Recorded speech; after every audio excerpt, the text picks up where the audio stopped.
You asked for it, here it is, a key lime cake recipe. Okay, so we're gonna follow our same yellow cake recipe and we're gonna sift 3 cups of flour with some baking powder. I'll have all of the measurements in the caption, so if you're looking for any measurement, it's gonna be in the caption. Okay, and I sifted this twice because my flour didn't look like I wanted it to, so I went ahead and sifted it twice. And then from there, I'm gonna add in some lime jello. Yes, lime jello. It's about 3 ounces, I believe, and then I just sifted that into the flour and the baking powder. And then from there, we're going to cream our butter and our butter flavored shortening. Okay, like I said, I mean, it's the same recipe as the yellow cake. You're going to do all of the same motions, except we're going to add a few more extra things like lime juice. We're going to add some lime zest and whatnot. But anyway, just follow along. So we're going to cream that, and then we'll add in our sugar and then add in our salt. And then from there, we're going to scrape down the sides. We know that's the rule. Scrape down the sides and then get going again.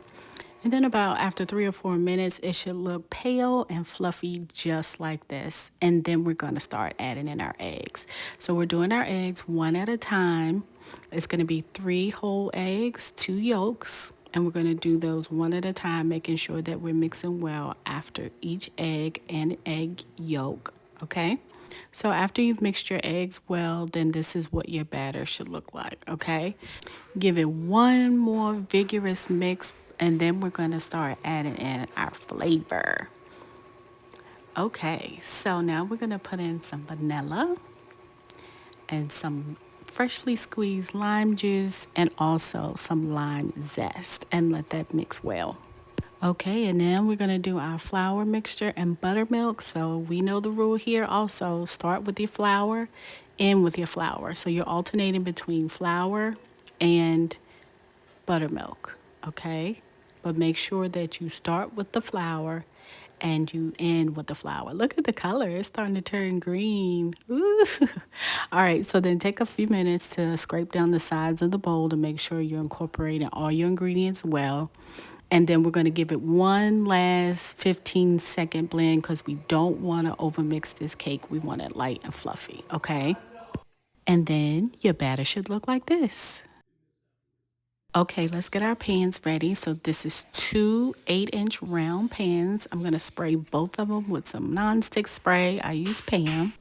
Distribute your batter evenly and then bake at 350 for 30 minutes. Okay, so while the cakes are in the oven, let's go ahead and get started on this buttercream. Cream in 2 sticks of butter and some cream cheese, and it should look like this. I creamed that for about 10 minutes, y'all, because I wanted it light and fluffy. Then we're going to add in our powdered sugar, our vanilla. We're going to add in more lime juice, and then we're going to end it with some zest of a lime. Let that mix well, and look how creamy and light that is. That is the perfect consistency.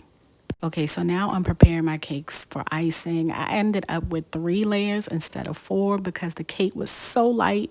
One of the layers fell apart, but it's okay. 3 layers is good. So after cooling in the pan for 10 minutes, I took it out and then I let it cool completely on the rack. And then from there, I started using that light and fluffy buttercream and just spreading it all across that cake. It's the perfect consistency because the cake is a very strong lime cake, so you don't want a super sweet, heavy, stiff icing. This was light and fluffy just the way that I wanted it.